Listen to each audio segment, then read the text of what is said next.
Welcome to the Let It Bleed podcast, a place where you can hear the liquor-fueled ramblings of two narcissistic wizards who conjure the essence of inspirational people every week and bring it straight to you. And just how do you plan on doing that?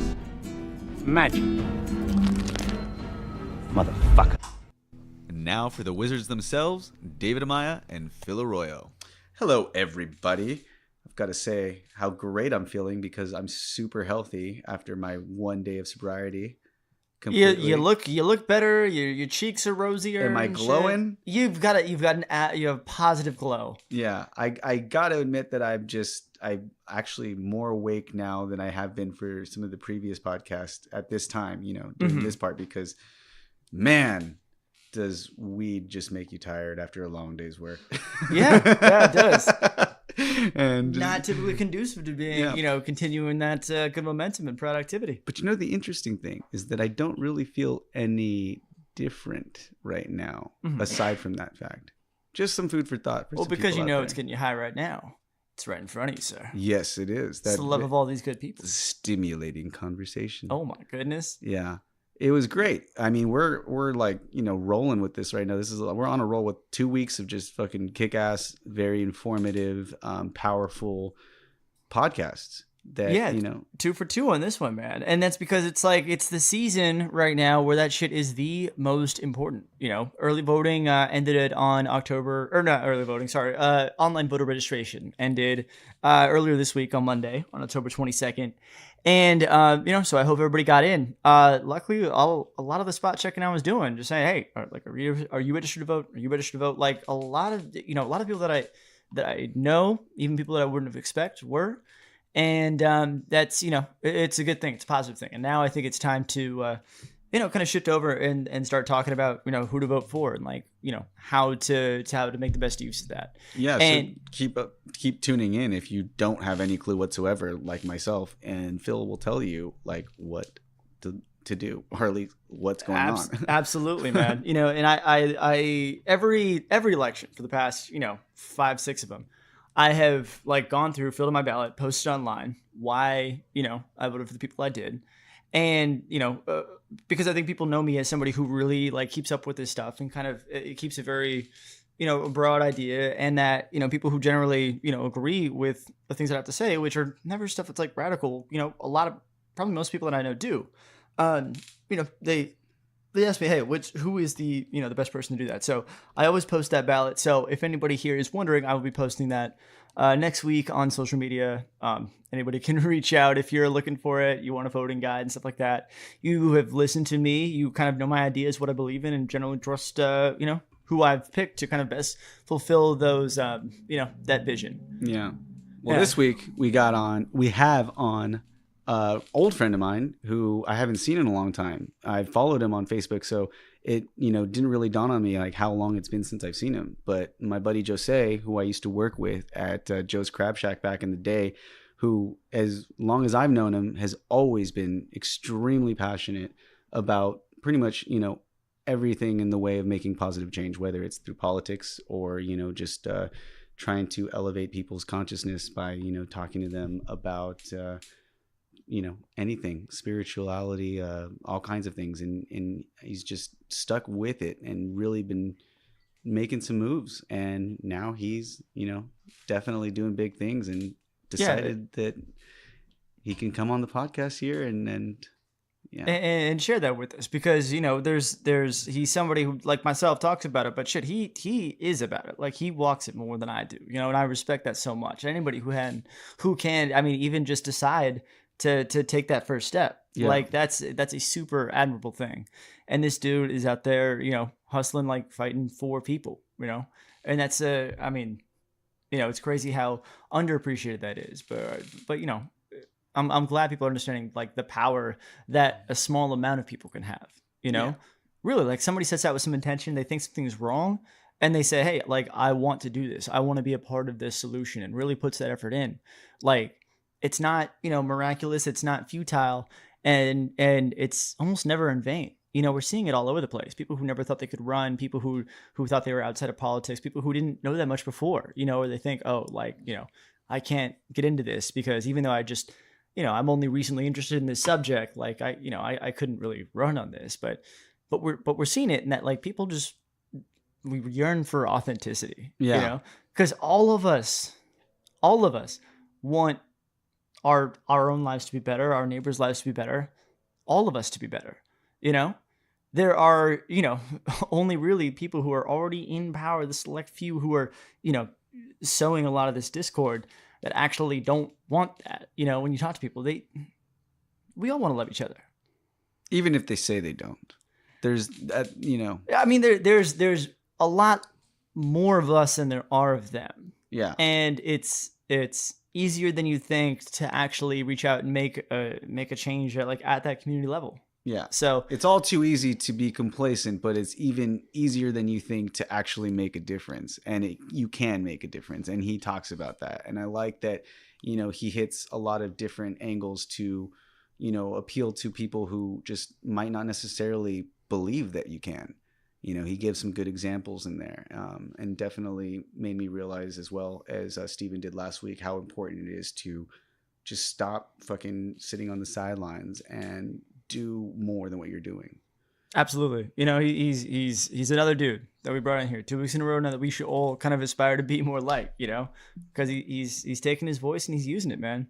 It's great shit. And he is just full of fucking quotes. Yeah. Which is cool. Yeah. I've got, not really worried about what actually I got to pick what the episode title is because there's a handful of good ones in there. So we'll see. He's also got his own podcast that he's been doing for 4 years. And I remember when he first started that, and I can't believe it's already been 4 years since he's been doing it, but It's Happening is his podcast. So you guys could check that out. That's ITZHAPPENIN. It's Happening. Yeah. So, tune in. Usually on Facebook.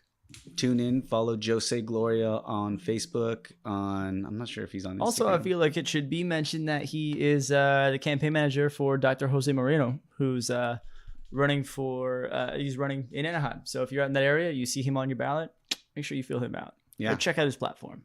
Definitely. Don't just listen to me. Do some research, know what you're voting for, and then do it. Exactly. Well, without any further ado, we are going to just jump right into this. Thank you all for tuning in. Or, well, actually, do all the other stuff first. Follow us on Instagram, Spotify, or follow us on Spotify. Tell all your friends about us. Spotify, Stitcher, you can see Subscribe us to us on everything. iTunes, however you want to get podcasts. Fucking try me. We'll find you there. I put it there just for you to find. All right. And you can check us out on social media at Let It Bleedcast on Facebook, Twitter, and Instagram. And I promise you won't regret it. This is good shit. Yeah. All right. Definitely. And for me, Nobody Cares Phil on Instagram. Flip that around for Phil. Nobody Cares on Twitter. You could always find me at Hood Rat Stuff with 3 Fs. You can follow the art of myself and all my friends at Psychedelic Lions Den. That's psychedelic_lions_den. Got a few good things coming up. Art in the Park is this Sunday. Also, this Sunday. Yeah. Okay. And tomorrow, there's actually out in Long Beach, it's going to be The Blend with V. Bentley, who was on a few weeks ago. She's hosting another comedy night. And I didn't mention it before, but I had actually did a bit of stand-up. Shit. I don't remember if you mentioned that on mic or off mic. No, I didn't. I don't think I did, but I did. No, you did tell me. You definitely I told me you, off mic. but off mic. But you did not. You did not say it here on mic. I did that a little bit of cool. stand up. I don't remember what I said because I immediately started drinking at the very thought that I was going to go up there. The realization that she was going to just call me up to go up there. Yeah. And so, I can't recall what I said, but I know I wasn't, laughed at. So that was a good thing. Oh shit! Should I tell him? That's the point. Yeah. Okay. Shit. Fuck. Shit. Anyways, I might go do it again this Friday. Who knows? She says she's gonna call me up. So we'll see. Yeah. No, seriously, let me know. Yeah. Well, I'm going. I'm going. So I don't know if I'm gonna do it. That show sounded super super nice. That it was there and that that brewery. You could get stage time. Yeah. It was there. Oh, no, it's an amazing thing what she's doing. The way that she's able to facilitate these opportunities for comics. I mean, again, after just a few years of doing this, a very short amount of time, just by jumping in there. And now she's actually hosting it and she gets some pretty fucking rad comics in there. And it's a great way to go and be around other people who are just starting off as well. I was incredibly jealous. So yes, let me know. I want to go to the next one. Definitely. Well, okay. So now, without any further ado, we're going to go ahead and get into the podcast episode. Right. That's what we were doing. Yeah, that's what we're doing. So we hope that you enjoy this episode with Joese, Gloria. And as always, let it bleed.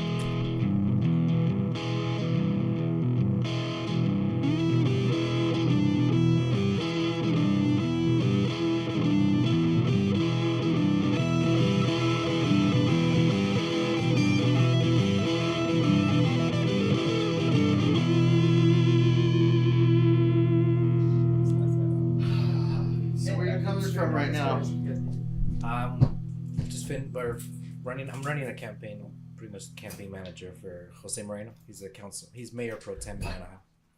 Right on. Oh wow! So This is you weren't kidding, man. You're serious. You're in it. Yeah, we're in it. That's dope. Yeah, I told you, from as long as I've known him, he's always been very active and used to. Is you guys still doing stuff? I know that you guys don't have the space anymore for Centro. Is it you guys doing something different now, or what's up with that? I've been I was volunteering for 6 years with El Centro Cultural de Mexico, and then just recently kind of started doing my own thing. I wanted to move to Anaheim, move back to Anaheim because that's where I grew up. Oh, okay. That's where I kind of found my place and myself and graduated from high school and whatnot. El Centro is cool because it taught me about activism and my identity, and it introduced me to people that are doing this, right? That are doing this kind of work. It's not just talking about it, but it's actually, walking the walk. There you go. Just carrying on from last week's conversation. Basically. Absolutely, man. It's a tough thing. It's a thing that I think, a lot of us that are, in it now are realizing shit, we probably spent a little bit too long, just talking about it, I spent a long time just talking about it. I didn't start really doing much until kind of recently. I'm talking about canvassing, knocking on doors, I phone banking and stuff like that. I respect the hell out of what you're doing, man, which is that next level. So you're campaign manager for the mayor pro tem of Santa Ana, of Anaheim. Yeah. Okay. Yeah, his name is Dr. Jose Moreno. So 2 years ago, he fought a pretty hard campaign against basically the powers that be, which in Anaheim is Disney. They're the tourism industry, the Anaheim Chamber of Commerce, and Disneyland and different tourism industry lobbying groups invested over $1 million to try to put their candidates in, and specificically against him over $300,000. Wow! Just to try to defeat him with negative mailers, negative ads, robocalls, canvassing, you name it. But he won. He won by 74 votes. So that's just one example of many that shows you that voting matters. That's crazy because when you think if you were to ask me, and since I'm not in the know for any of this kind of stuff, really I'm learning. I'm going to learn a lot tonight. But if you were to ask me, other than the U.S. government, what would be the number one thing that would be the most difficult thing to go up against, and that would probably be Disney. That's insane. That's fucking ridiculous. I would probably even guess that they would be more difficult to battle because of just fucking money. Dude, right. Yeah, Disney owns the world. Yeah, you learn that. International corporation, multi-billion-dollar profitable. Have their hands in everything. I remember when I fucking got hired there because I worked there for a whole 3 months. It felt like 3 years right in high school. And I fucking did the orientation, and they show you this video of and at the end of the video, they show you everything that they own basically. And I was just blown away. I had no idea how much fucking shit that they own. All of the different companies, every fucking thing. It was what the fuck, dude? What did we just get into? Did we just get inducted into some cult right now? You totally did. Yeah, the indoctrination video is real. It's crazy. 5 corporations own all of media. Really, there are 5 different heads that control everything that we do and see.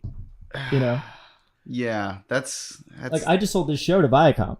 I think I forgot to tell you. But. Dang. Wait, are you still doing the podcast? Because I know you were doing the talk show, with the buddies over in Santa Ana, right? Were you guys still doing that right now? Yeah, man. So just a little bit about me. I've been doing Facebook Live show for 4 years. It's called, it's Facebook Live / just online on archive.org. I think that we had some other platform that we were doing it from. It's called It's Happening Show. And it's been great because I've been able to interview a lot of cool people. I've been able to also get my radio voice and my ability to like interview people and just and also have fun with it, just kind of employ a lot of the skill set that people that I look up to, like John Oliver or Stephen Colbert, or Jim Jeffries, Bill Maher, that they're able to use satire and comedy to make this really heavy kind of just issues and topics and more palatable. Again, as you're laughing about things and poking fun at people, you're also teaching people about issues that they really should know about and care about. So it's been good. I started doing activism on my own, doing marches for immigration rights, and and also doing the hip hop thing, right? As you remember, I was in a hip hop group, and we were talking about revolution and rapping about it, but it's just it always came down to like are the things that we're talking about and rapping about rooted in actual work, revolutionary work, true revolutionary work, like cultural revolution, political revolution, social revolution. So I was always tied into that, and El Centro was definitely an anchor for me for years. Organizing the May Day March, for workers' rights, organizing different actions, open mics. I know that at least one time I played there once, there. and there was some, and I've been a few times. I performed once, but I'd gone a few times, and it was really cool.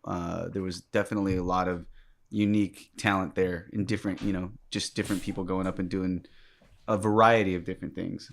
So I'm just over here laughing because you're like, he tells me ahead of time, like, oh, you and this guy are gonna get along real well, and then it might as well have came out of my mouth, like everything that you just said, man. Because I just said that so many times in here, but my inspiration, kind of like, what gets me going in the morning, like what's like the overall, what do you feel like a calling for, like a purpose, and seeing that, like, oh, learning about this stuff early through those kinds of things, like I grew up, watching, Jon Stewart and Colbert, and they kind of like really were my intro for, ages 14 to 24. Really, that was like 10 years of that, getting into it and then branching out and seeing from there kind of everything that's going on and realizing like, holy shit, why aren't more people fucking freaking out about this every day? Like, this shit's so important, and it's so interesting too. That's what kind of blows my mind, is that people seem to think they get this idea that the stuff is boring, or they don't care, it doesn't matter, and stuff like that. And it's it's good to see somebody else, it's not just me, it's a lot of people, and people are even waking up now more to it, to seeing that. Yeah. I keep saying that communication has gone faster, but it hasn't gotten better. And we have the world at our fingertips now. We can communicate with people with China, Australia. The age of information has somewhat become the age of mental deprivation. Yeah, and misinformation. Yeah. Yeah. And fake news and all these things, right? So it's really hard to decipher what is real and what was not real. And for youth, I think, for the kids especially, they're just really become nihilistic as fuck. Yeah, you start becoming numb to all these things, like where, people are a lot more political, I think, than maybe we were when we were like kids, or growing up. But it doesn't then translate to actual action, right? So I always say it's like it takes education first and foremost. You have to know about an issue. Then to know about an issue, you have to understand that there's something wrong with it, and you care about that issue. Then you care about an issue enough to want to do something about that issue, and then ideally, and at the best scenario, you help educate others and activate, motivate, inspire, push, agitate others people to also get involved. And that's like, it's a 4-step. Most people don't even get past step 1. But the idea is to get better at communicating very complex and difficult and heavy topics to all people from all walks of life. Yeah, because that's a good point, because there are so many different people that are naturally going to oppose or not react in the same way as other people do. And that's why I think it is very important for there to be several different I guess you could say, tactics or methods or ways of, reaching out to people. Even the most stubborn people can be swayed as long as you make them think it's their idea. Like you put something out there in art that's like representing an idea instead of telling them, hey, like some people will respond well enough if you tell them, hey, you need to do this, like, okay. And then some people will just be like, nope, just because you tell them fucking to do it. Yeah. Nope. Rebel without a cause. And then but if you make some form of art, then they'll be like the ones that be like, oh yeah, I was doing this, whatever. But at least it gets the job done. It makes it happen. Exactly right. Art is culture. Right. That is kind of what like drives like the soul of our community and things like that. And I think you really have to disguise it. You have to wrap all these issues, intertwine them with that. And I think more and more I'm seeing like how incredibly valuable that is. But I think more importantly, I think a lot of the people in power and people who are already there kind of making these decisions or wanting to do things better, I feel like I'm starting to notice a trend of them understanding the value of that and like good, like, better messaging about what it is they're trying to do. So if you're an activist trying to get people to register to vote, to vote on, like really study up on who your your local like Secretary of State is and like why that's important and stuff like that, and learning about the history and stuff like that, wrapping that up into something that's not so boring, because when I say those words, just everybody's That's true. I mean, you got to make it somewhat cool for people, like, and I think that. And that's It's the one thing I will getting there. say that I've been Like, kind of energized not really, about, but in that I like mean, I've it's- I've seen it actually like really take hold. In that like I talked to my brother who's a senior in high school, and all of his friends and stuff like that. They all know so much more than anybody else I could have asked that was like at my high school. And Right. like me and him, like he asked if I could take him to the marches in Irvine where we were protesting at a immigrant detention center like a few months ago. It kind of reminds me of like 22 Jump Street. Remember when they go to, or 21 Jump Street when they go to like high school or whatever? Yes. And like the It's- times have changed so much from when they were in high school to like whatever. He goes up to the guy and like, what does he say? He punches him and he calls him like a fag or something like that. Yeah. They're like, yeah, so And like, whoa, they're like, dude. what? Like, and he's just like, whoa, what just happened here? Like, this is so different. Like, the cool guy is like not cool at all anymore. Dude, Yeah, tight pants are cool now. Like that was not cool when I was going to high school. It was cool. Yeah. It was like the hipster like underground cool thing I actually got excluded from like some of the musical like the music scene from being part of bands and stuff, because like even though I played guitar and I actually like played guitar and got a lot of these other guys that I knew into this particular style of music, I still just wore like regular skateboarding shirts and had short hair. I didn't really get outside of like my typical look that I had. I'm way more like that now than I used to be, but I was just kind of like pushed to the side because I didn't, have skinny, wear girl jeans and smoke cigarettes and let my hair grow out. That's kind of what. That's true. Yeah, that that's- started happening. What you graduated? I What year? graduated in 2006. Okay. Yeah, I was 02. So 4 years is is a lifetime. I mean, it really is though. When it comes to fashion, especially and when you're music. when you're youthful, like just the trends and the way that you grew up. Like when I talk about it, when it comes to cartoons, with so many people like just that are a couple years younger than me, they like grew up on a whole set of different cartoons and a whole set of different inside jokes with their friends. And I'm like, no, I stopped watching cartoons at this age and I thought I was mature, and I started watching like VH1 and MTV and fucking, just Adult Swim. Yeah. Well, yeah. And Adult Swim, and it makes a huge difference that when a lot happens in a couple of years when you're young, Totally. and a lot happens in a couple of years now that I think about it, it's like when you think about, I always bring this up, but Instagram seems like it's been around forever. It's hard to imagine a time that like Instagram didn't exist, or That was, Facebook. like, But 7 or let's 8 not years forget ago. we were over there on MySpace, fucking changing out the layouts and the backgrounds and shit, and fucking picking songs for it, and picking your mood and everything for it. And then like, wait, Facebook wasn't even in existence yet, and then here we are today. Yeah, literally in the past 7-8 years, all these things, YouTube, Twitter, Instagram, is just like sprang up and have taken over. Well, and I think things are going to change so much more rapidly. And that's what now, I'm too. afraid of, though. Yeah. Well, Because we're not ready. We're not mature enough to assimilate all this new, technology and to have it have its place within our, human society. You ask kids nowadays, 20 years ago, you ask them what they want to be. They want to be doctors, they want lawyers, they want to be firemen, policemen, etc. You ask kids nowadays what they want to be. They want to be YouTube stars. It's just literally and that's a big change. Yeah, there's definitely a trade-off though. There's pros and cons for sure, like with what you're capable of doing and the good things that you can do with social media, but most people are not. I mean, I think it's giving too much of like there's a hit of like validation, stuff like that. That I think I think so many of the problems that we're seeing with it right now are things that I think they are growing pains of it. I don't know if I don't know if we can put this one back in the box here. So it's something we're probably going to live with. Right. And I think we're going to become better about it. Like, because, I mean, would you have been able to like foresee or like imagine some of these like, kind of problems that like we take for granted now? We're just like, oh yeah, like it's kind of terrible, like the way like it feeds your ego and like the corrosive impact it can have if you're not careful. Couldn't you have imagined that like in 2007 even? No, I think about that daily. Every single day I think about the stress that I do have, and I think that it is largely due to the fact that I just can't really go a day or most of the day or even get involved in any present activity without like wanting to check my phone just out of like habit. It's just like something that I have to do, and you're constantly, it's like distraction after distraction because you can't complete one thought or one task. And this is what I do.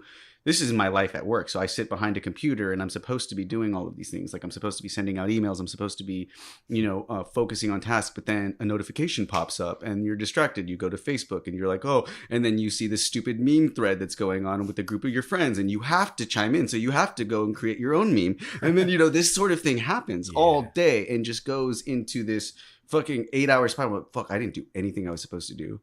I didn't even do anything I wanted to do. I just kind of like didn't finish anything. And so that's what it is. It's like we don't finish things. And I think the world has ADD. The choices. And there was a really interesting speech that I saw circulating on the internet, a graduation speech from somebody. I don't even know who it was, but he was talking about, he used, the metaphor like for picking a movie on Netflix. It's like, why don't you pick a movie and watch it all the way through? Because he was talking about how often we just go and we're like spending way more time, if not the whole time, trying to pick a movie that we want because we're scrolling through all of these options that we have and we can't really decide. And, by the time, you pick one, you're just not really into watching the movie anymore. It's like, just pick something and fucking stick with it. I think that really speaks to something like deep that it's something, it's a problem with like, man, like at its core that I think all of this stuff is exposing. And what I think we're kind of like in the 70s when everybody was smoking and they were like practically prescribing cigarettes like doctors were to people and stuff like that before everybody really knew, and then people started to kind of like get an idea of it, but nobody kind of like realized what it was. And if you cut to now, everybody's like, oh yeah, like that shit will kill you instantly. Like don't start young, don't get like, there's a lot of very practical advice. It's very hard to avoid knowing that. And I think I can see it kind of getting kind of down that path a little bit. Totally. I think like vaping, right now they're making it like illegal or harder. Yeah. They're recognizing that all these like bubble gum and fruit flavors for like these e-cigarettes. It's like kids are starting to want to smoke that. So what is the long-term effects? Well, we don't know a lot because vaping or even with herb, right? Like that's what it all people comes know down like the to. effects of smoking. But what about like when you're doing like the glass or the shards or shatter and all shatter? Yeah. And I'm just like, technology. I'm pretty sure that's not this whole world. That's put part that of on that. the Now, planet. That's part of They're that. making crack out of weed. That's crack weed. That's and that is something that like I knew since I was that 21 adds I wanted to the be very involved in nihilistic changing the nature world, of helping the youth. world, I serving. think because they I just grew up, that like, does in the numb church, them into the Catholic sense stuff. of like I. But it always came I down mean, to like, I don't like to how tell can we people what they take can and salvation can't do and because how some can we take people service react outside of differently these to four that. I walls, do that. I feel like I'm gonna into die. some Like Like, legit you know, when I kind of fucking take a things. dab, I'm just like, So it took me a I while. do not need but, to be this but fucking. I really Like, who the fuck in the right mind needs to be nowadays, this I go to- fucking I high? go People, to, oh well, like, high once you start schools, dabbing more, colleges, then and you know I do, regular like, weed makes you high. I'm like, poetry, is that all what these you want speeches, though? Like, and I'll- is and that what I'll- you and really I'll- need? Do you and need to it's like always switch cool it to up that much? see And I don't know. the I got youth, friends that especially religiously, in high you know, they're school, the dabbers and they reaction love that they it, get and when it they gets see into me a certain rapping, level. when they see me doing It's poetry just and talking where about real are we stuff. going to go Oh, from yeah, here? cool. You know, Like, because when I was in high school, speaking I from a was 31-year as a insecure, 31-year-old, I was like who shy. I has was like weak. had my fair I share didn't of know who the partying. heck I was. Yeah. I didn't know what the heck I was. And I was there. you know, just, and you know, take and it easy. I, You're gonna be okay. But at the same time, you do I'm have to now like be in that mindset. still that, young, like, you no know, matter still, what but I'm just stages and phases whoa. I you go never through, thought like, I would be you where are I am trying now to arrive towards a in place terms where of you like know who you feeling are and you know a certain way you know, and and needing that to stop. And so that knowledge empowers you I to think about manifest that your and greatest think about self where kids to the are world in whatever and- vehicle that you choose. Yeah, Like, dude, Dude, hell that's yeah. so- Like my so parents who were, right. you And know, to add to that, I think that another thing to remember is I that feel like not that when I start every criticizing, you know like, path people is about, the like, same, the type of and music that the they listen to. stages Oh, are not crap, always going to such be the same. trash. Like, Being you that should like listen to, like, you know real you're not going to Dude, like, just because and- you've and now experienced something I when you just- were young or I you went know through a this, certain like, thing when I you were young. started, See, when I was like, younger, you know, joiner I wasn't business when insecure. I was like, just dumb. very, like, there's, like, You know, there was a difference there, and as like, I think I was pretty sure of myself, actually. I was very sure of myself in a lot of ways, and people will say, "Well, what has changed?" You know, but that's the joke. So but it is one of those things where for me, it was like an ignorance thing, and you just still had confidence in certain aspects, and that other people didn't have. And now I feel that later on, even though I've developed many skills and many things that and kind of discovered who I want to be, there's also more of that self-doubt, that questioning yourself, that sort of insecurity that comes with all of those things at a later time, or worrying about your physical state or your body, like it's kind of a reverse thing where some kids, they grew up chubby, and then so like they didn't want to be chubby, they spent their whole life like being made fun of and whatever, so then they go and they get fit, and then it could have an effect where it either betters them or kind of makes them a douchebag later on in life, as Right. to where like me, I felt like I'm learning to have like that empathy later on now, and kind of realizing fuck, I was probably an asshole when I was younger because I didn't know what it was like to feel a certain way. And that's just and that's just one example of how different it can be for just about everybody. We're all going through fucking different things at different times. I'm learning shit now that little kids just fucking know, and I'm like, okay. Well, I think the onus is on us, really, to not only like kind of be involved with like the generations that are before us, but like to be mentors to them, and I'm talking like ones that are even just like 4, 5, 6 years younger than us, not that far apart, because who can relate to them and like what they're going through better than us right here. I've kind of always seen it as like a personal responsibility, to kind of speak to them on their level and talk to them about stuff, because it's real easy for real important and good life lessons that come from your frumpy 50-year-old English teacher who was like cool, but like it's easy to dismiss those because I mean they can't speak to you. Their experiences are so different. But I think someone like us who millennials, right? We're like the first generation to grow up natively with the internet and in this world that moves so fast. And I think it's kind of on us to talk to, kids now, people who are younger than us. And I think they're starting to grow up with the idea like, okay, wait, this can be too much of a quote unquote good thing. These hits of nostalgia and stuff like that, being an asshole to people and stuff. And I think, it's a thing that I think it is kind of self-correcting, or I see it correcting kind of in a trend, and it's difficult to quantify that, but yeah, no, I think it's on us, and I try to tell people like, hey, no, like be inspirational. It's really hard to quantify certain things. There are certain levels, or there's certain methods of influence that are somewhat immeasurable. Like you can't really like measure how something impacts a kid. Like there's no way, like we've all been impacted in ways by adults from when we were kids that our parents have absolutely no idea that like whatever it is was something. Like they're just living their life, and they might have just said something to themselves, not even realizing that you're there. You know, it's really, I can imagine that it's really hard to be mindful. This is one of the reasons why for me, it's like, fuck, I don't even think I could have kids because I'm just like, you know, I'm so myself all the time. I'm like, I am a fucking kid. Like, I don't know if I could be, I don't know if I'd be able to fucking, you know, watch my mouth and do all that shit. Who knows? But it's definitely a fucking interesting thing. Cause I was a kid that grew up always challenging authority and the people that were older than me, you know, because I didn't like the idea that anybody would look down on me because I was younger, and I would always like hit him with the Bible verses and shit like that. When I was very back then, it was like, do not let any man look down on you because you are young. But instead, you know, so I do all that. But now I am the older guy that just doesn't. I think that I don't know. I don't really hang out with little kids or young people that much. I need to get more involved. Yeah, because you'll learn some shit. For Yeah. real. Like, I've met a lot of, like, you know, like kids. I'm talking from like 14 to like 18. I'm just like, okay, no, like, actually, you kids are pretty cool. Like a lot of them, you know?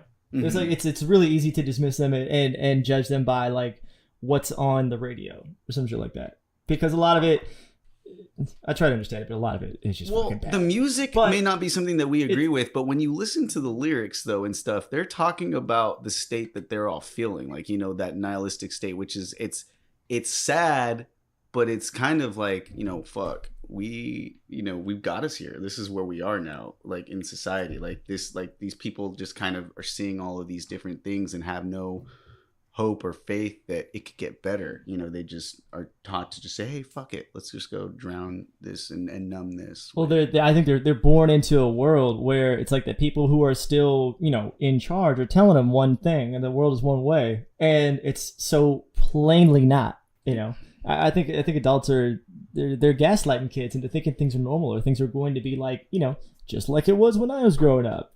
It's like, well, they just want to make America great again, Phil. That's exactly it, man. Yeah, that's exactly it. I mean, it's. I think it's a confusing time for kids, for youth, for men. I think there's a lot of transitions going on. The things that were okay when we were growing up are not okay anymore. You know, I think it's you know, when you know you got bullied at school, at least you can go home. But and you know, get away from it. Now, you know, like the bullying never stops. You know, you get bullied on Instagram, online. You know, you're if you don't get likes, you know, or whatever follows, you know, like that's, you know, little kids are killing themselves for, you know, just things that you just like, oh man, like that was just a regular bad day when I was growing up. Right? But what about the bullies that get bullied? Yeah, like the ones that don't realize, because they're young kids, you know, a lot of times, and not making excuses for serious bullying. There's a difference between like serious bullying and like somebody who like might have hurt somebody's feelings and didn't really understand it because they were younger and didn't know what they were doing, and then having like adults go and like single-handedly attack a person. I mean, that's probably not a very like, doesn't happen all the time, and I think that it's good that they crack down on bullies, but yeah, but I mean, we have a president that's a bully, right? Yeah. And so that's just kind of, we keep telling the kids and people, like, you know, being a bully doesn't get you ahead in life. It's like, well, look who's the president. Like, what do you mean it doesn't get, like, this is actually the status quo. This is what gets you ahead in life. You got to be an asshole. You got to be like braggadocious. You got to have a huge ego. You got to, you know, be demeaning towards women, or, you know, you got to do all these things. And so that's kind of like the flipping of it. But I don't know, man. One thing that I kind of recently was talking to some folks about is the ability to be yourself, regardless of what it is that you are in this world, and try to survive in a world that's upside down. Like, good is bad and bad is good, and you know, the bad people get ahead in life, and the good ones like get crucified, literally, like as in 2,000 years ago, or figuratively, like when, you know, left and right we see like good people, like, you know, just being in the dumps and such. So like, how do you defend yourself in this world that is stacked against you? And, you know, and I'll take it back to like the conversation we were talking earlier, but it's like politically, and that's just one arena, right? But and so my whole goal for life is to let folks understand that life is political. Like, there is no such thing as like, I'm not political. Yeah. There is no apoliticalness. You know, you can say like, I am choosing to stand on the sidelines while shit's going down. Like, I don't respect that, but at least you know your place within this thing. There, you know, it can't stand still in the moving train, as the saying goes, right? Mm-hmm. And it is fact. But my whole job and what I do and what I do daily, whether it's, you know, teaching citizenship class to folks so that they can pass the naturalization test to become citizens and be able to vote and exercise their rights, you know, or to just the normal people that I talk to on the phone or at the door, and people are like, oh, I'm not involved. I don't, you know, they all do the same thing. It's like, it's so convenient. It's so lazy. It's so easy to be fearful and lazy or a little bit of both. And it takes us a certain kind of courage, determination, and mental fortitude to say, like, no, I want to engage the system. I want to do what's right.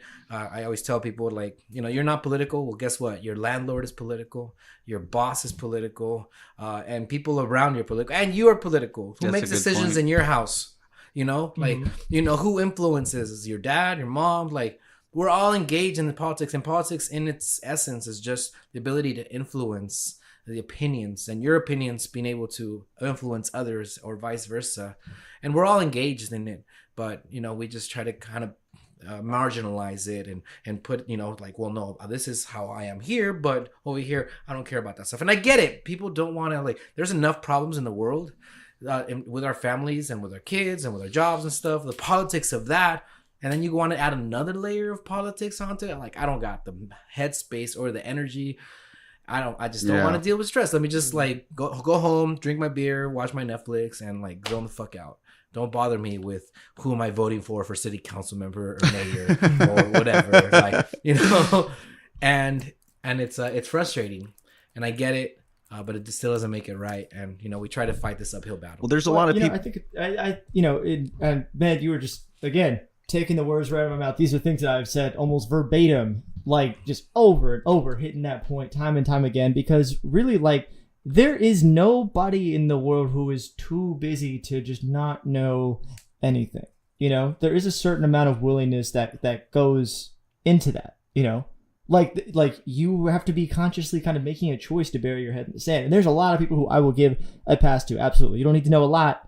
You barely need to, I don't believe you don't need to know a ton, but so much of it is just from laziness, you know, it's laziness or, like, you know, this kind of detached irony, this kind of nihilistic vision that some people have, you know, that is the person that annoys me the most, is that they think, like, oh, I'm doing better by not participating because you're participating, so you're the fool who's doing it. I'm like, what? How convenient that the best thing to do to fix society is to do nothing, tap out, and just go home and just watch, you know, South Park reruns again. Well, there's a like, lot of fuck you. people that don't realize that it's layered.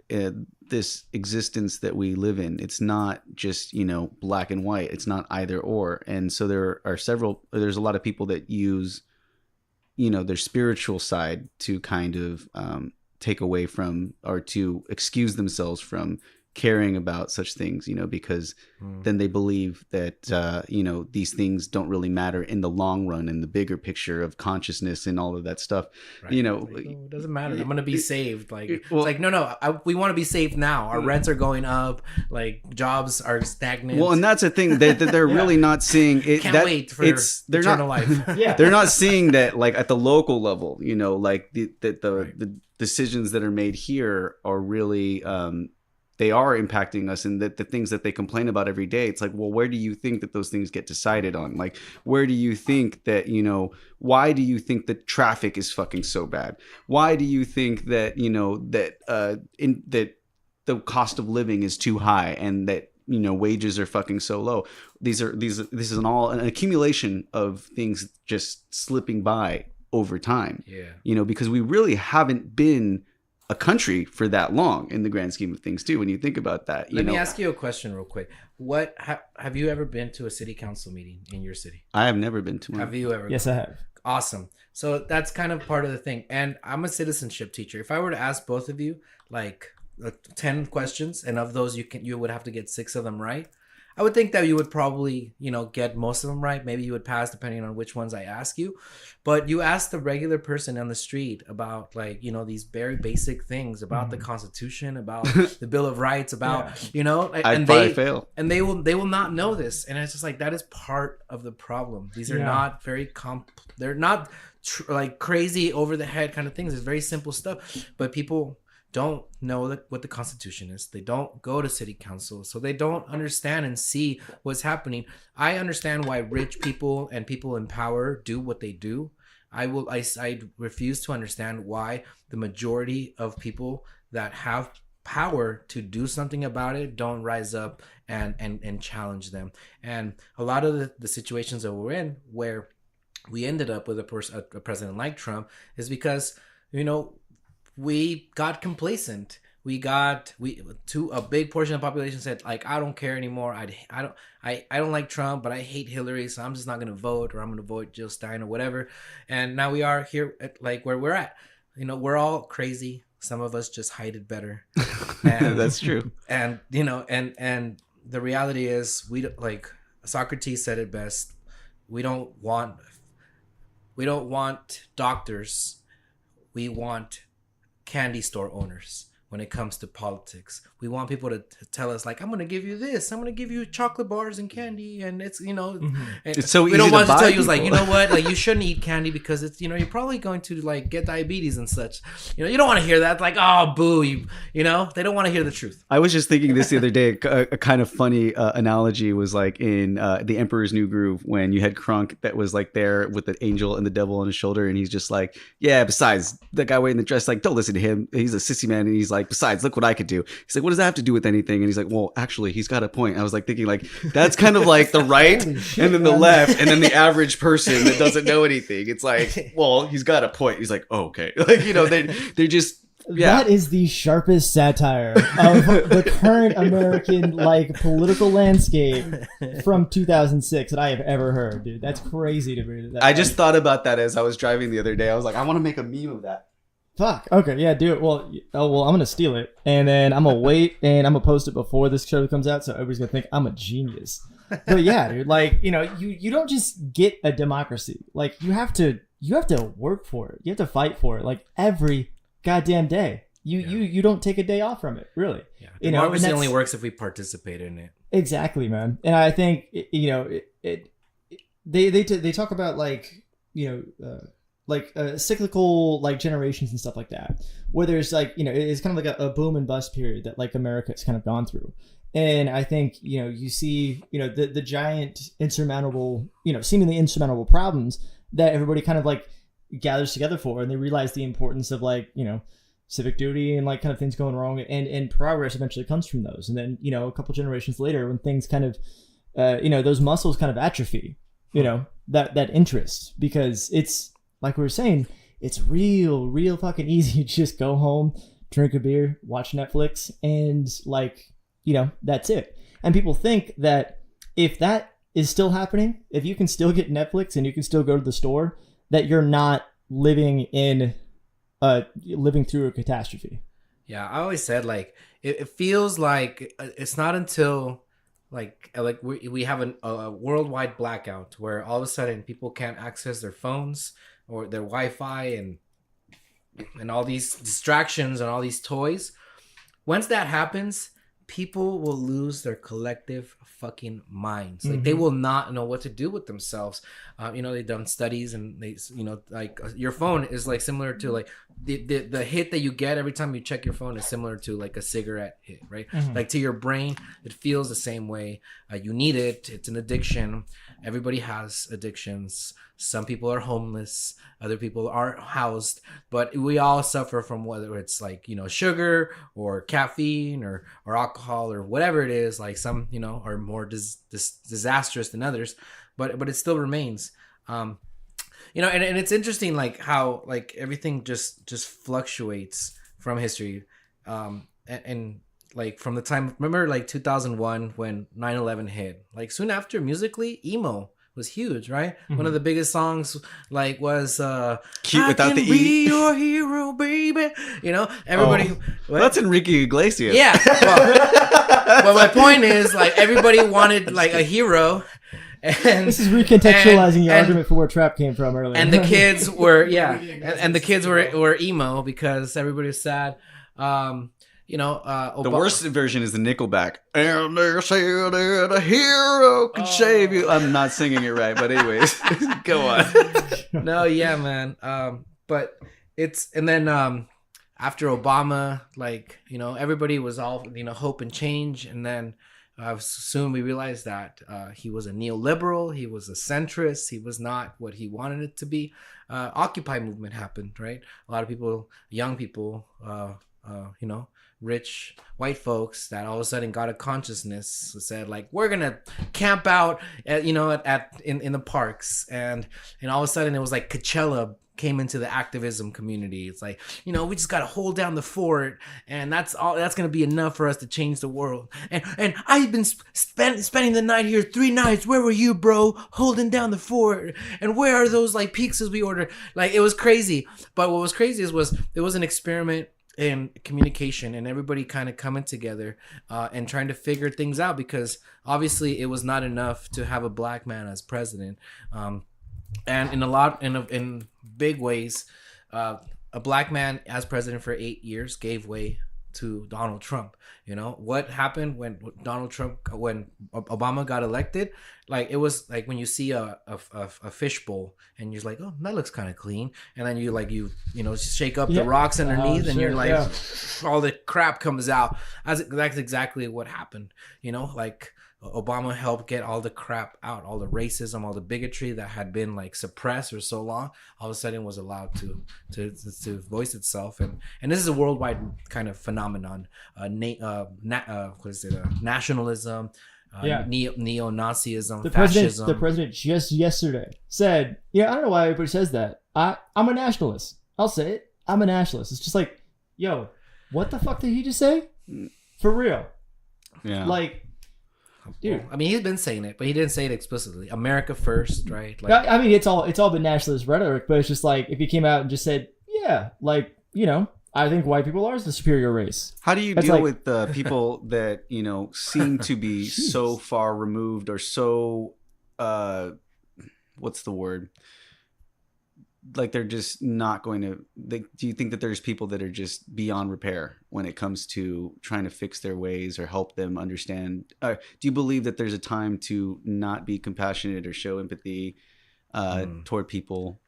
Yeah, man, this is tough, because, like, you know, I gave an hour-long speech this past weekend where, you know, just talking about different things, and I said violence is easy, change is hard. You know, and that's the kind of the thing. Like, it's about instant gratification versus long-term gratification, and I think we can measure our own self and our self-control, self-restraint. I mean, you know, like you're you know, by saying like, I won't drink this or I won't do that, you're showing that a lot of people don't have that willpower, and willpower ultimately is what makes you succeed or not succeed in so many ways, right? I mean, you know, obviously institutional racism is real and stuff, but, you know, the ability for you to will yourself to do something, I mean, that's the difference between people that make it in the music industry and people that don't. It's not just talent. You know, I've met a lot of talented people in my life, you know. Ain't that the truth? Right? Yeah. But they couldn't keep the band together, the egos clashed, whatever, like they weren't driven enough. They don't have enough followers. They don't know how to work their social media right nowadays, because it's all different now. It's all changed, and totally. et cetera. But you know, short-term gratification is like punching a Nazi in the face, like, you know, boom, feels good, you know, showed him what's up. Are you gonna change that Nazi's mind? Nope. That's He's exactly gonna what get I'm just saying. much more angrier. Yeah. So then you have to look at your tactic to approach these kinds of people. Like, is it effective and efficient? Thank you. That's what I say. It's not about being right. It's about being effective. And in that case, yeah, sure. I'd love to fucking punch a Nazi in the face because it would give you that instant gratification. But one of the things I think that probably led to Trump, and I said this all along, was not just what we were talking about earlier, because it is also a lack of voters and it's also the rise of people who have kind of just felt, you know, like they were bullied into, voting for somebody else, because you have liberals that like, instead of trying to go to you and, effectively sway you or change your mind or educate you, there's a lot of pointing fingers and name calling and belittling Calling on behalf. out, shaming. And it's kind of like, it's like, I see that also with there's people that are going around, and a lot of people that I know that I'm friends with, if you're not going out and wanting to punch Nazis in the face, then you're part of that problem. It's like, what? No, like don't get me wrong. There's a time and there's a place. Like if a Nazi was here doing something like, uncalled for, I'm probably going to, do something about that. Like, but if a guy's going around with, with the swastika on his head or something, most likely that guy's just really hurting and looking for attention. He's wanting you to start some problems so that something can combust and you can go and create a bigger problem than what's there.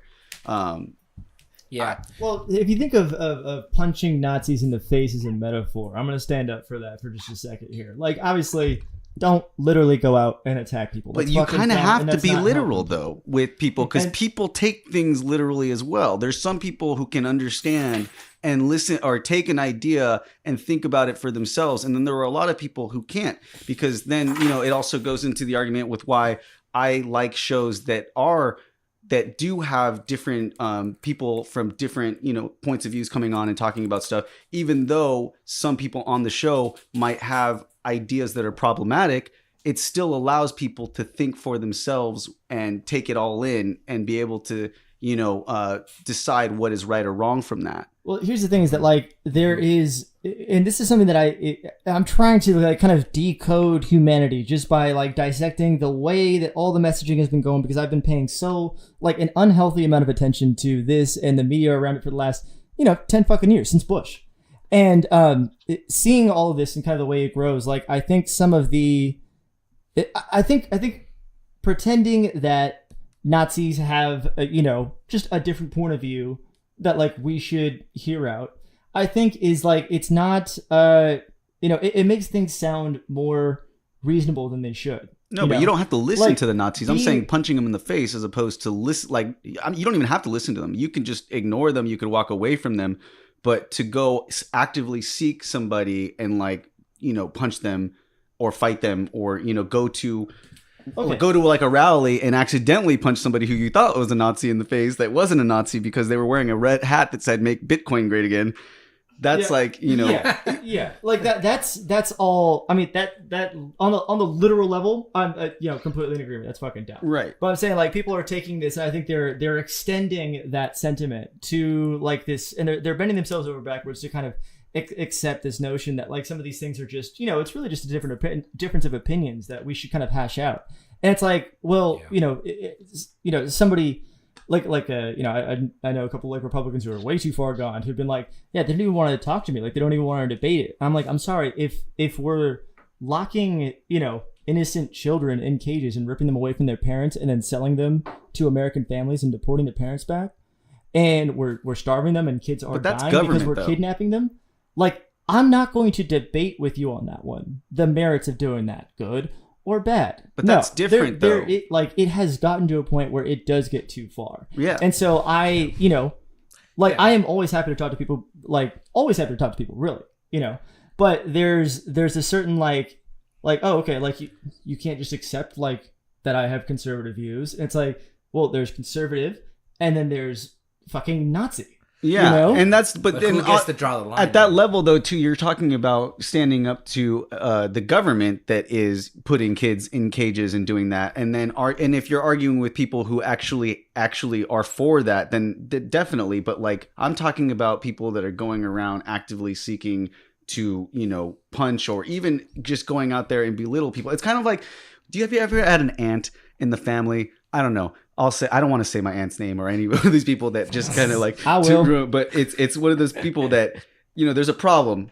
They're not necessarily, they're on your side, the right side, but they only make the problem worse by getting involved. In that particular case, they should just go and have your back, but they're going to go and make it worse by doing something that is just not effective, like punching somebody in the face. Because when has somebody said, oh, you know what? Fuck, okay. You're right. I'll give you a great example of exactly what you're talking about, because we're fully, completely in agreement, by the way. There was, some people who went and threw threw a rock through the like the office of the House Majority Leader, and fuck, I forget his name right now, but somebody went and vandalized the place by throwing a boulder through it. And no, it wasn't Mitch McConnell. Shit, no.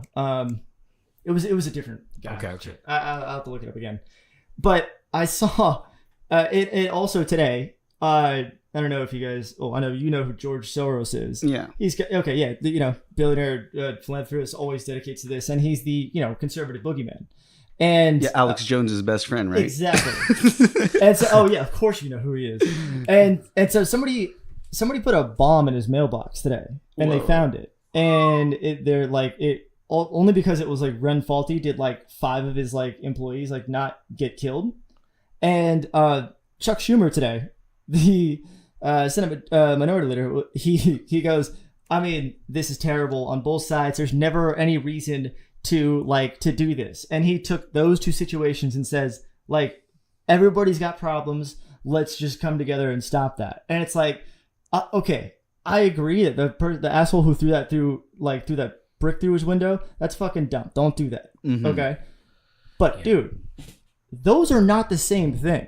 They tried to kill people by using a homemade explosive, and somebody threw a rock through a window. And we're pretending like these 2 things should be in the same conversation. That's my point. It's like that's what gets so fucking frustrating, is that this keeps coming up, and I think people just don't realize the severity with which, when some people on my side are talking about how bad things are, and then when somebody else on the other side is saying with the exact same amount of energy and emotion, and they believe it as much as I do about this stuff.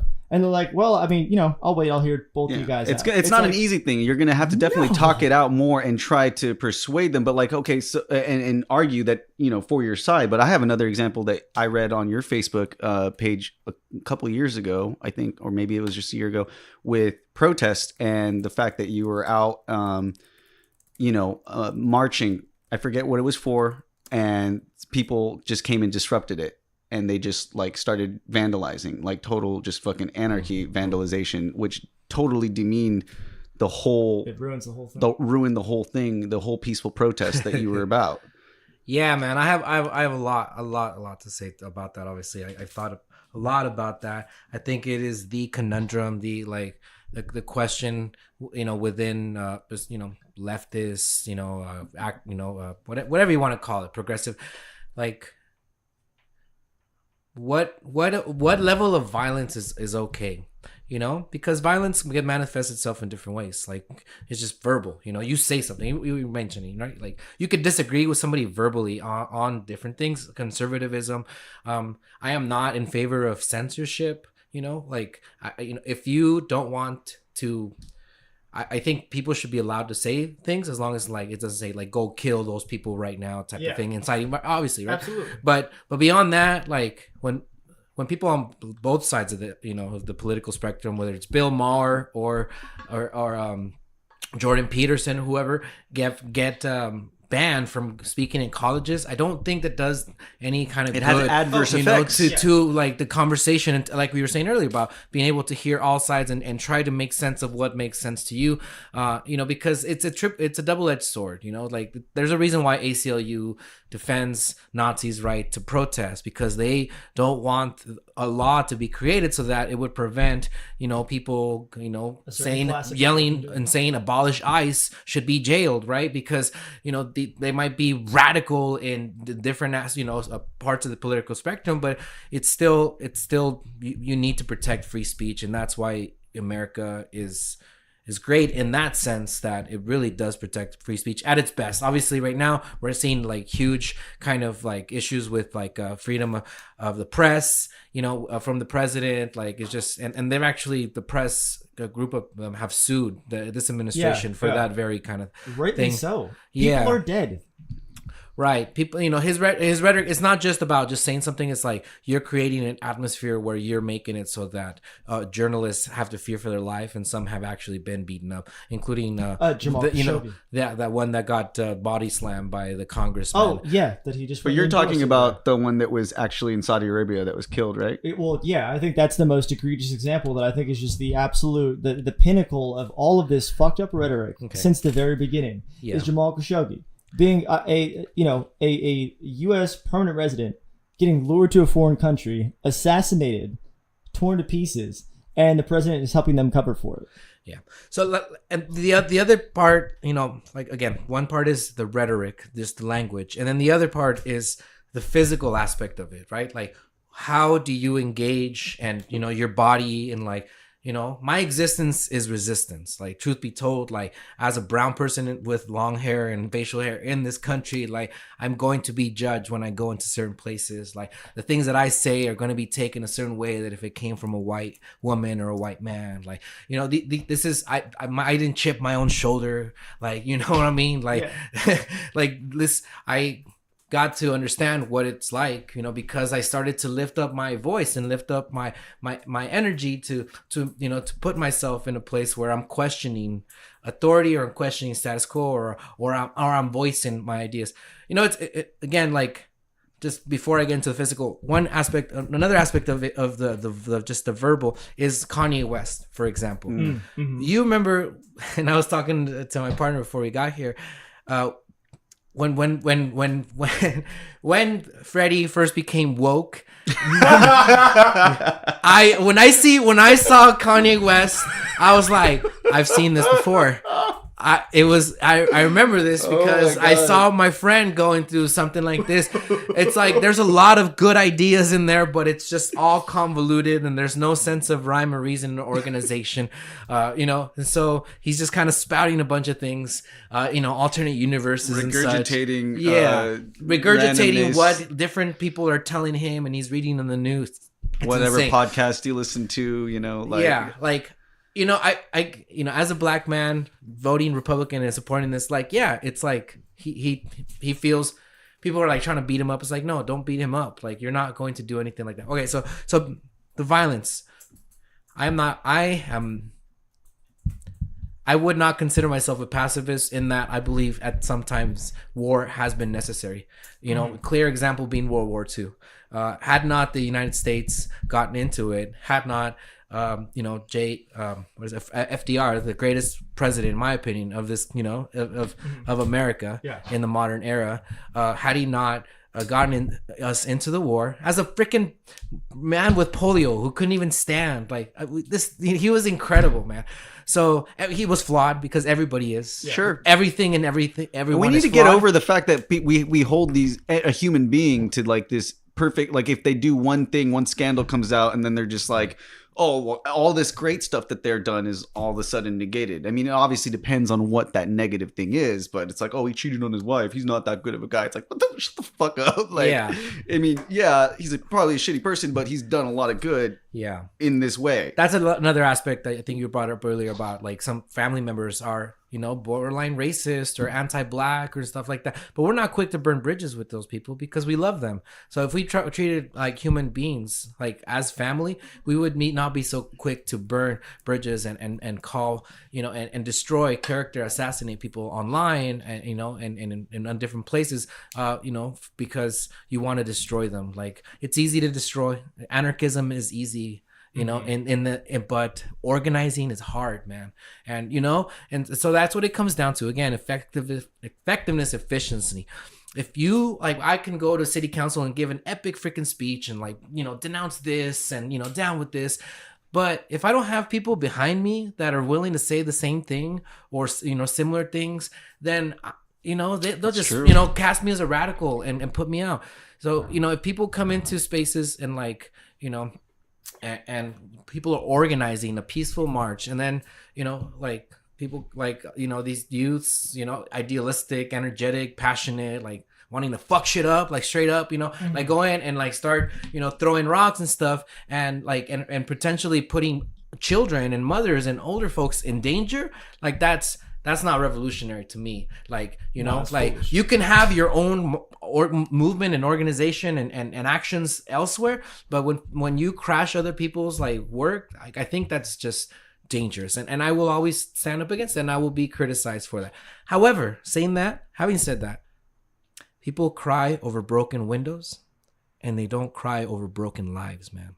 Mm-hmm. And that's the most heartbreaking and and just just, like enraging aspect of the work that I do and the things that I choose to focus on and help. Like, the fact that, what you're saying earlier about people in detention centers, people are literally in there for the only crime being that they chose to come to this country for a better life. Children, women, literally as we speak, thousands of them, we just seen the caravan that's coming down from Central America into Mexico. They're being stopped by Mexico because what do you know? Like, Mexico actually has some pretty strict laws, and they're also very anti-Central American. They're spouting the same rhetoric, Mexico first, like America first, like Trump is, that they are, and we're expecting folks to treat us well. We have to check ourselves. We have to check our friends and family members and be like, hey, this is not okay, because the way that you're treating these Central Americans is the same way that they're treating us up here, man, and we should be better.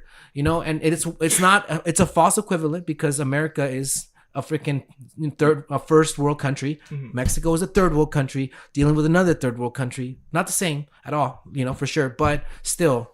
Right. Well, it's just, otherism. It's going down that ladder. Yeah. And it's not making it better, because it's just kind of trying to live up to that standard. It's kind of like the guy that's poor here in America that still believes all the bullshit of the Republican Party, because they believe, well, there's no man that should tell another man how much money he can make and how much they could do that, because they're believing that one day they're somehow going to get rich or something. And that's why they're still behind someone like Trump. They're still believing that they can go and they can get out of whatever it is that they're in. They forget that they're also poor, and they want to blame Mexicans or the Muslims, the Islamist terrorists that are coming from other places, for them not having jobs, them not having all of these things. It's like, no, it's the corporations that have set up over years and years and years these systems to fuck all of us over. Yeah. And you're just buying into this easy Kool-Aid that they're fucking feeding you. That's what it's like it's the same thing. They're thinking, well, they're doing it to us.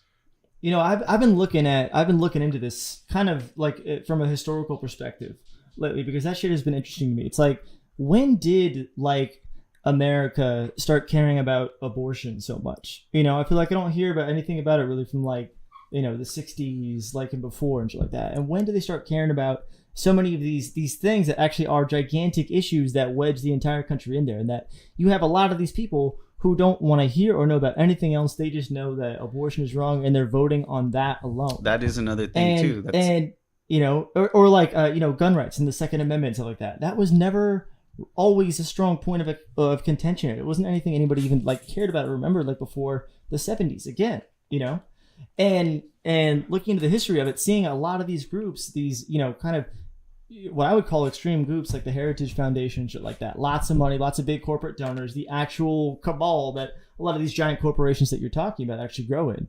Yeah. And seeing that they can, if they can control the narrative and the culture, so much of this came from, a lot of the actual architects of some of these arguments, like abortion and stuff like that, and getting all the, the church all on board to really make this a huge issue. It was the same people who were, in charge of, who made Jim Crow.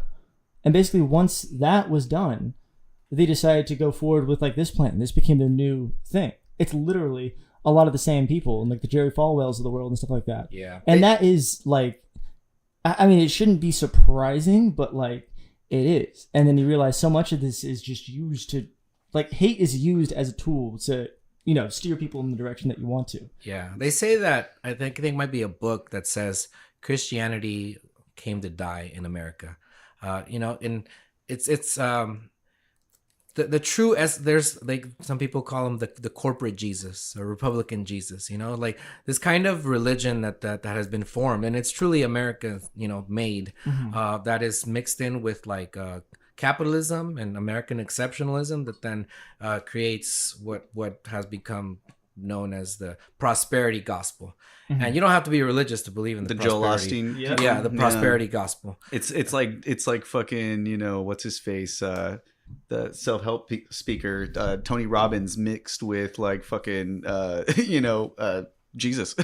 Yeah, Trump is he is a believer, of the prosperity gospel. He is, that is what they tell you, that they preach to you about. If your God is, blesses you with a lot of money, it obviously means that you're a good person, and that's what it takes. And I'm pretty sure that's not what Jesus said. That's kind of like, but just going to the point about abortion, man. Like, again, like, what does it mean to really be Christian or a believer in Christ or Jesus or just a good person, period. Like, but they've chose to use abortion and gay rights and gun ownership as these wedge issues that all of a sudden you start putting us in, these boxes, as if many of them, even espouse to it. It's like, yeah, we just kind of go with what our family members or whatever say, but Republican or Democrat, based on these simple things, when on the real, the economically, especially, like in most issues in the world,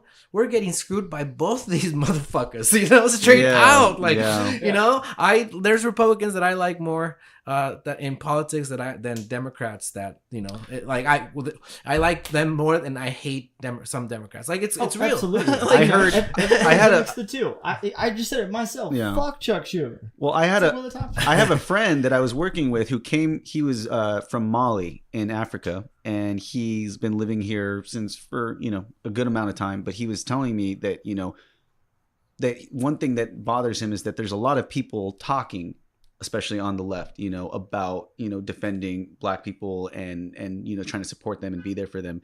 But he's actually in his lifetime experienced so much more actual support from conservative Republican people than the people who are on the internet claiming to be in support of Black lives and all of these different things. Like, when he needed people's help because he was going through some shit, he had help from these other people who have faults in many other ways, but like, they're actually not terrible people. So that's why when I bring this up, it's not that I agree with policies whatsoever about Republican policies over Democratic policies. I'll vote for Democratic policies over Republican policies all day.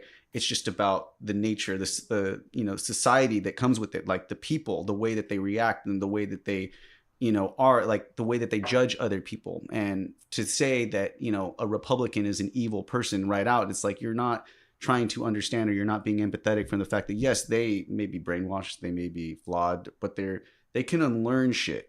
Don't go right away and just say, hey, like, this person's a fucking terrible person, because they might be like doing everything good in life except for just being confused and voting really shitty. See, I like I was saying before, I don't think there's an excuse to really be like, to bury your hand. But you live here, like that. You live in a place where there is a lot more imagine going to a place like the Midwest or North Carolina, living there your whole life. Yeah. But it's a lot. You're not hearing. They're not hearing what you're hearing. That's true. No. Not. No. I'm aware of that. But if I'm telling you, if I'm showing you images of, you're not there showing them.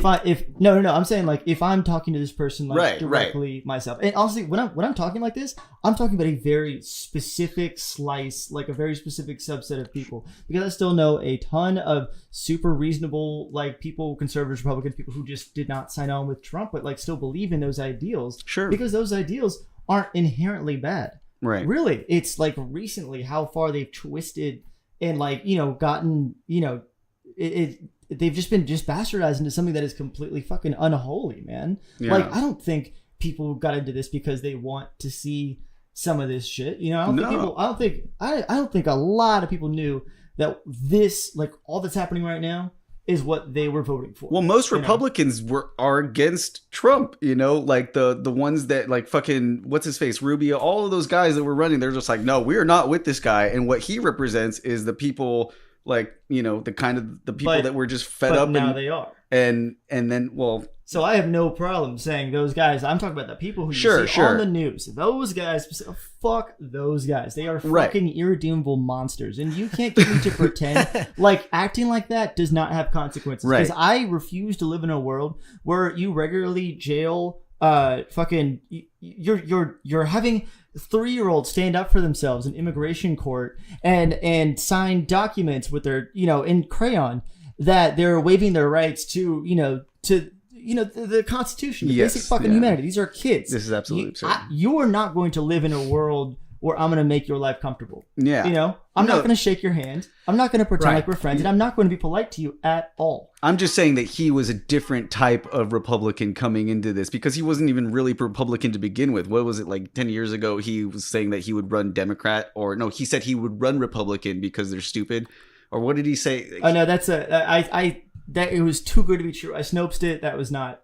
Yeah, it was, Oh, okay. fake news, unfortunately. Here's what's real. Like, the rhetoric of Bill Clinton in the 90s when it came to immigration from Mexico and Central and South America there's no difference from that to the rhetoric that Other we're than the hearing time now that we're living Yes. in. from Trump, Yeah. I mean, They live around it. obviously, like, it's not just rhetoric, it's actual policy. Like, Obama deported more people than any other president, before him. He made it a point to do that, and people called him out on it and called him deporter in chief. And people in the Democratic Party, would have gotten upset and said, like, but he's hoping change. Like, my family is getting deported. Like, literally, you're ripping mothers from their children, from their daughters, putting them on the bus and shipping them away, and completely destroying their lives in so many ways. You can't really quantify that kind of what that does to it. And that truly, again, like, that is violence. So, Absolutely. like, violence happens in so many different ways. There's physical violence, there's language violence, and and then there's just the experience of going through something like that like you can never really rehabilitate from. But but we're all broken, man. Yeah. Like, especially as poor people, like, they know, like, they've seen studies biologically what stress does to us, mentally and, like, physically, like, so and also trauma. So imagine what that did to Native Americans in this country. Imagine what that did to Jewish people. Imagine what it did to African Americans and Mexicans when they were lynching us and them. Like, imagine what colonization did to, like, a whole continent of brown people. Like, this is real, like, and people's like, oh, well, you weren't there. It's like, yeah, but my ancestors then, and that's my, this is my blood that, like, is still feeling that. And not only that, like, policy wise, through disinvestment in communities of color, and redlining and institutional racism, like, it has created a system where we are like crabs in a boiling pot. And the success cult that is the prosperity gospel and all these different triangle schemes and whatever that people are trying to peddle to you to try to save you from this fucking hellhole that we've created, Mentorships, policy wise and culture wise. I don't blame people for trying to get out of the pot. I just say, like, why aren't you helping other crabs, get out too? Better yet, why aren't you trying to, like, turn that shit down and like fucking upset the setup and have it better? And here's another thing that I definitely need to get more involved in actual work that, effective is measurably effective. But I've always been called a contrarian because I always like to challenge the ideas of what people say, because I have a problem when people are absolutely certain or set in their ways with anything.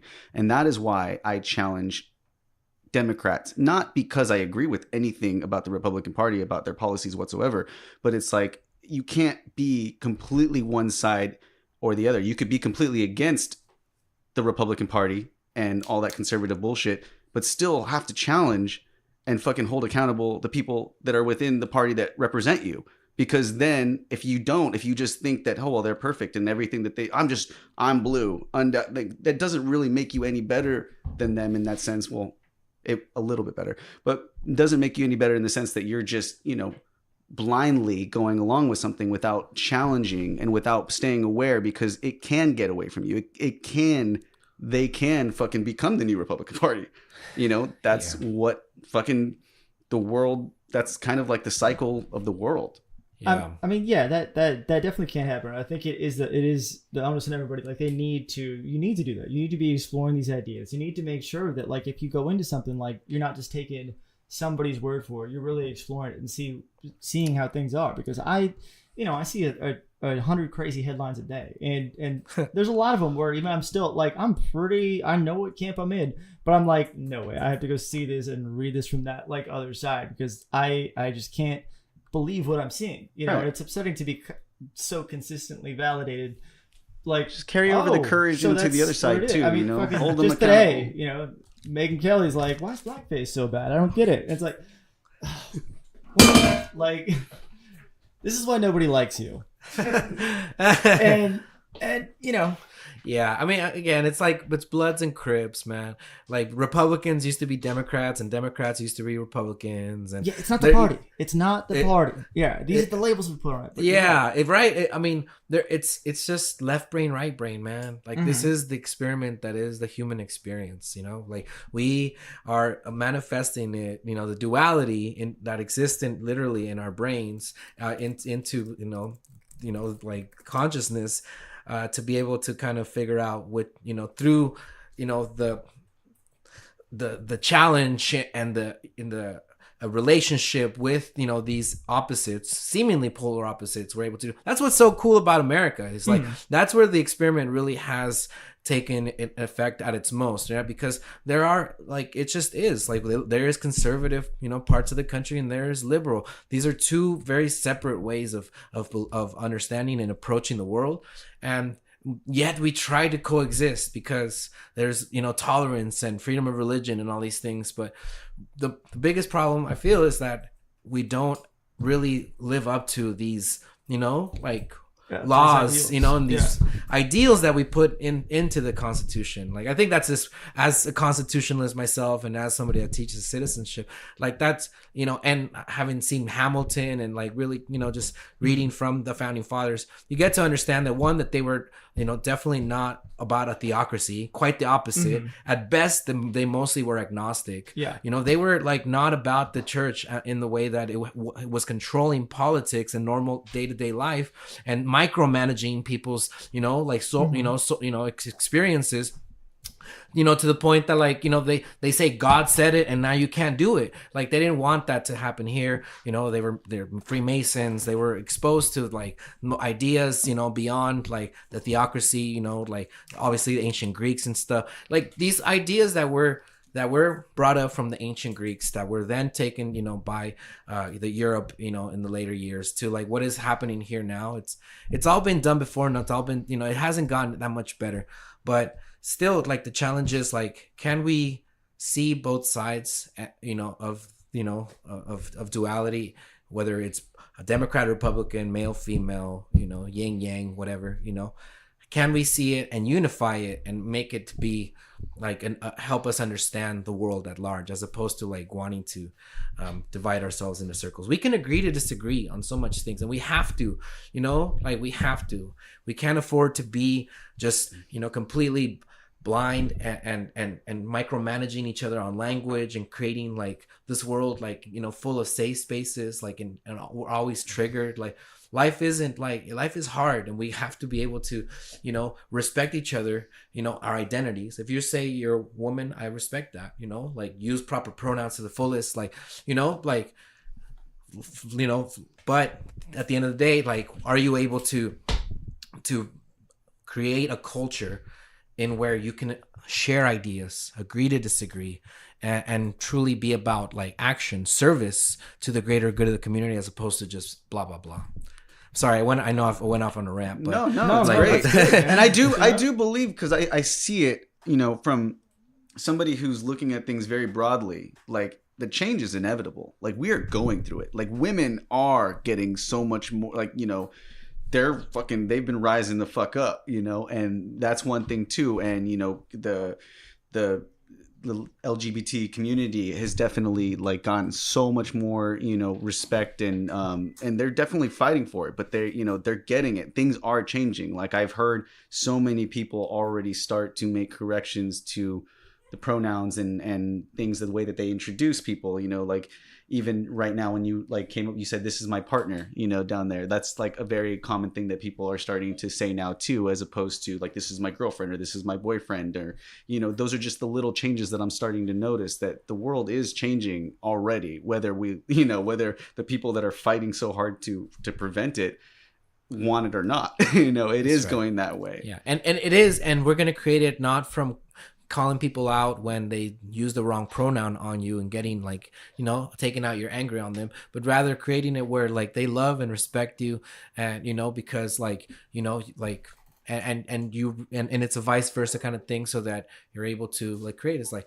you know, and it causes you to change your mind about people. And this is why, you know, that not everything is completely bad, you know, and everything is with, you know, in doses. So for instance, the party scene, if it weren't for partying and going to a rave and, you know, doing certain things like ecstasy for the first time, and I'm not condoning that for, you know, saying that has to be the way to go about it, but that was one time where I went and I was like around a bunch of people who I would have probably never thought to associate with or be part of, like from all different walks of life. I'm not saying they were all riffraffs or hoodlums or anything like that. It was just like people that, you know, me being this kind of person who just was around my people, I fucking opened the fuck up, and you see what kind of beauty there is in the world, what kind of beauty there can be by just fucking opening up to that. And it's amazing. Yeah, no, that's it's gonna happen, and it's again, I always talk about it's a revolution of the heart and of the mind. Like that's the one I'm involved in. Like, and I want to, you know, create. Like, we're not going to legislate our way in towards utopia. You know, it's just not going to happen. Like, we're gonna have to figure out how to truly love each other and see each other. And it's sad, you know, and you bring up like, you know, drug use and stuff, and it's real because like, you know, people get to like break away from the monotony and maybe cry for the first time, or share, you know, and want to hug other people, like, right? So the problem is they get caught up in it, you know, and anything in excess is bad. Like that's just what it is. But you know, but it's still the lessons that it teaches you are real, and each plant or you know, or you know, freaking substance has something to teach you. It's about learning it and taking it and doing something with it, you know, something with it. And I think that I see a lot of people doing that. Like some people go to the festivals and they just stay about partying and that's what they want to do. And then there's people like, no, I want to create an environment like this to teach more people and, you know, get more active in really, you know, spreading awareness. And I think that was a whole thing with the Transformation Festivals. Instead of just being a rave, they opened up workshops for like yoga and, you know, spiritual teachings and all sorts of different things, which was fucking cool because it's like, wow, you get to party. And I'm not going to pretend, you know, that I haven't leaned more onto the party side than anything, as do a lot of people. And, you know, anything after a certain amount of time can get so big that it just becomes, you know, saturated and you gotta, you know, it just becomes commercialized. I think that's one thing that you can't really prevent if something becomes popular. And that's why it's all too important to completely reinvent yourself and reinvent, come up with new ways, new things to, you know, share that idea and move on to different projects. Yeah. Yeah, you know, like you see how the mix between the music and the movement happened in during the 60s, right? Some of the greatest like music was created during that time. At the same time, some of the greatest minds and ideas were being shared, you know, it was, you know, counterculture. It was, you know, revolution was in the air, and it was happening culturally, artistically, musically at the same time that it was happening politically, right? So like these things like come out like through in different ways, and it's ebb and the flow. It's cyclical. Exactly. It's bound to happen. I'd say we're kind of going through that a lot right now. You waves. know, there's a lot of bad, but there's still, if you look, we have it available to us. There's a lot of that. It is a very revolutionary time in a lot of ways. Here's the good news, you know, is that the overwhelming majority of people, when you talk to them on this level, this individual level, first of all, not just face to face, but on, you know, issue to issue, like devoid of parties and rhetoric and all this other shit that kind of drives them together. That's like, you see them they are just like us. Like, they are people who are reachable and shit like that. They're not, you know, and insavable assholes or however, like a lot of people, like to paint in like the broad strokes. And now so many of people that I talk to, like they don't even know most of like the most egregious shit that's going on that I've been yelling about. That's true. And that's a lack of knowledge. That's the absolute truth. Is that like most people I talk to, I'm like, what about like this is this? Or like, wait, what do you mean this is this? I'm like, yeah, that's true. It's and I have talked to a surprise, like in canvassing, going out, just knocking on the doors of strangers and talking to them about the election coming up. I have talked to a lot of Republicans who were absolutely willing to actually have a conversation and talk about things like about the issue. And when I explained to them why I thought my candidate would benefit them better than the Republican one, that he wasn't better just simply by virtue of being a Republican, and why on all of these principles that are things that should be bipartisan, or that we should be seeing as bipartisan. Like everything should not be a wedge issue. Like it should not be split along those lines, because there are tons of places where we all agree. It's just better for everyone, and seeing so many examples of that, and seeing almost the very small percentage of them being the actual what, fuck you, MAGA, slamming the door. Right. Yeah. Calling me a spick and, slamming the door in my face. Like that is, that's such a small percentage of it. And it's easy to think that it's all of them at this point, when really so much of them it's just momentum. They're kind of they're a product of their situation and stuff like that, and it's not their fault at all. So, like I'm saying, I know I was talking to brothers just before about very specific people, but I'm saying right. Most of the people that we're referring to today, just talk to them. Yeah. So I in working with canvassing and door to door and training people how to do it, and like having done it for so many years, like. It's again, like I think the best of us and you guys and and so many others that do these kinds of podcasts and work, you're able to like work on your communication chops, and again like convey messages in ways that articulate that people can understand and dig and maybe spark something within themselves, right? We make people laugh, we make people cry, like we make people think, ideally, right? We shake people out of like we turn them on. Comfort zone. Yeah. To the fullest. By the way, if you've lasted to this point in the episode, like bravo. Yeah. Thank you. Well, dude, do you have anything that you would like to, words of advice to anybody, or anything that you like to share, promote, anything you've got going on? Well, check out my podcast, fb.com/ITZHAPP. It's happening. NIN. It's happening. No G radio show. So you can catch all of our past shows. We've interviewed all sorts of very cool, awesome, movers and shakers, grassroots, grass tops, elected officials, candidates, and such. And it's crazy, this work of trying to change people's minds and tug at people's heartstrings to get them to care about the issues that I care so deeply about, and that people that I work with and work for like also care deeply about. And it's so commendable to those that put themselves in the ring of fire to try to represent people at the against special interests.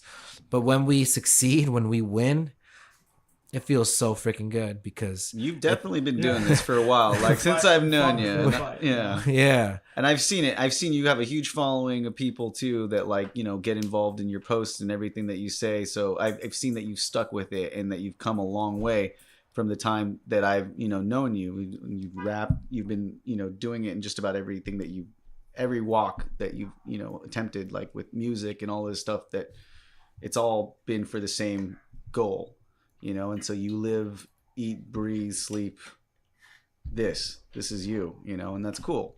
And it's definitely something that is inspiring, and I've had a fucking awesome time. Thanks. Yeah, man, thank you for coming on. Thanks, I really bro. respect what you do. Man. So give the candidate's name one last time.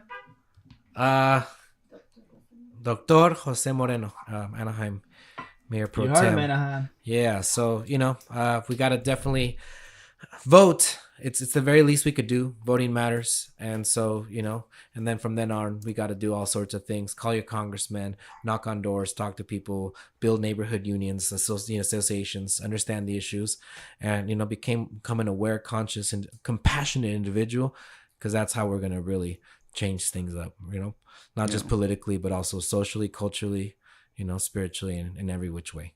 Yeah. So thanks a lot for having me here. Fuck yeah. Thanks, guys. Or thanks, man. And thank you all for listening. As always, let it bleed.